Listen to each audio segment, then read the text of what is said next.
हम संगीता ठाकुर स्वागत करे छी अपन यूट्यूब चैनल मिथिला के नगरिया में। आइ के एहि वीडियो में सावन सोमवारी व्रतक कथा सुनाब।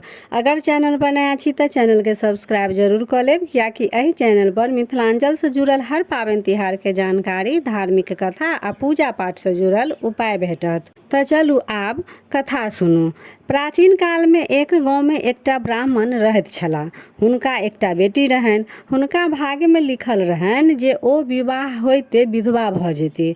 ब्राह्मण जतऽ बर ताकऽ जाथिन निश्चिते ओतऽ कोनो प्रकारक अनिष्ट भऽ जाय आ ओ बर मरि जाथिन। एहिसँ ब्राह्मण बड़ व्यथित भेला। ब्राह्मणी के कहलखिन, सुनू आब हम बर उद्देश्य में कतौ नहीं जायब। ब्राह्मणी के किछु अर्थे नहीं लगलनि। बर अनुरोध केला पर ब्राह्मण बजला जे जतऽ जाइ छी कथा ठीक ठौर करै छी, विधि तेहन डांग मारै अछि जे बरक मृत्यु भइएटा जाइ छनि। एहि जीव हत्या से हमरा आब वैराग भऽ गेल, तैं हम आब जीव हत्या नहीं करब। मुदा ब्राह्मणी नहीं मानलखिन। बजली, बेटा तऽ लोक के कुमारो रहियो जाइत, लेकिन मुदा बेटी कतौ कुमार रहलै। सौंसे गाम हमरा दूर दूरोने रहै है, तैं जेना होइया ई करही पड़त, बेटी के विवाह करही पड़त। किछ दिन बाद बरक सभा लगलै।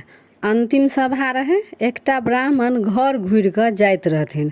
हुनका ब्राह्मण पूछलखिन जे जँ अहाँ के योग्य कन्या भेटत तऽ विवाह करब। एहि पर ओ ब्राह्मण उत्तर देलनि जे जँ अगर योग्य कन्या भेट जायत तऽ किया नहीं करब।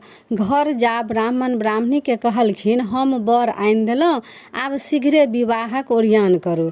झटपट ब्राह्मणी सब किछु ओरियौलथि। डेराइते मोन सँ बेटी के आनि बैसौलनि आ विवाह भेल। जखन दुनू बर कन्या गोसाई के गोर लागऽ गेल तखने बरक मृत्यु भऽ गेलनि। क्षणहे में गीत नादक स्थान पर कन्ना रोहैट पसरि गेल। सब ओहि बर के अर्थी लऽ कऽ शमशान घाट जाय लागल। तब ब्राह्मणक बेटी कहलखिन जे हमहूँ हुनके संग जायब। बूढ़ पुरान जे छलखिन से बुझौलकनि जे अहाँ मूल लोकक संग कोना जायब। मूल संग जीवितक कोनो संबंध नहीं रहै छै। मुदा ओ ठानि लेने रहथिन जे आब हम एतऽ नहीं रहब, संगे जायब। अंत में बूढ़ पुरान सब कहलखिन जे हिनका एकटा खाट पर चढ़ा कऽ वन में दऽ अबियौन। संग संग ब्राह्मण बेटी सेहो गेली।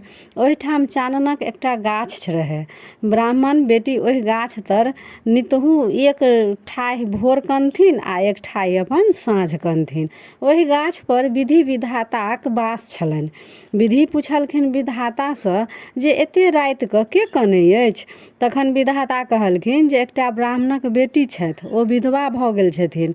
तखन विधि कहलखिन जे हुनका विधवा जन्म कोना कटतनि।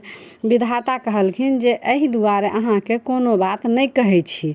ओ सावनक सोम करती तऽ हुनका विधवा जन्म कटि जेतनि। तखन विधि पूछलखिन जे एहि सोमक व्रतक विधान कोना की करऽ पड़तै। विधाता सबटा फरिया कऽ कहलखिन। नीचा बैसल ओ ब्राह्मणक के जे बेटी रहै सब कुछ अपन सुनि लेलथि। ओ हलैस उठलथि जे सावन के सोम जाब लागत तऽ हम करब। सावनक सोम लागल। पियर फूल, हरियर दूभि आ सिन्दूर लऽ कऽ 14 ठाम पूजा केलनि। एकटा सोम केलखिन तऽ स्वामी के एकटा अंग डोललनि। दोसर सोम केलखिन तऽ दोसर अंग डोललनि। तेसर सोम केलखिन तऽ तेसर अंग डोललनि। चारिम सोम केलखिन तऽ चारू अंग डोलऽ लगलनि। पाँचम सोम में ब्राह्मण राम राम कऽ कऽ उठला। ब्राह्मणी के कहलखिन जे हम बहुत देर तक सुतल रहलहुँ, बड़ गाढ़ नींद छल। ब्राह्मणी कहलखिन जे हमरा संगे आब गाम चलू। दुनू गोटे अपन गाम गेला। लोक सब ब्राह्मणी के कहऽ गेलनि, ब्राह्मणी अहाँ के बेटी जमाय अबै अछि। ब्राह्मणी कानि उठलथि। का बुझेलनि जे सब खोज होइत अछि। कहलखिन किए चौल करै छी, हमर बेटी कतऽ से आयत। सब जखन बड़ बेसी जोर देलकनि जे नहीं अहाँ के बेटी दामाद सब आबि रहल अछि, तखन आबि देखलखिन तऽ सच्चे में दुनू बेटी दामाद अपन आबि गेलनि हुनका लग में। ब्राह्मणी बड़ खुश भेली। तैं जेना ब्राह्मणी के पहिले भेलनि तेहन केकरो नहीं होय, जेहन पाछा भेलनि तेहन सबके होइन। तऽ ई रहा सावन सोमवारी व्रतक कथा। तऽ फेर उपस्थित होइ छी एकटा नया वीडियो के संग। ताबे तक जय मिथिला, जय मैथिली।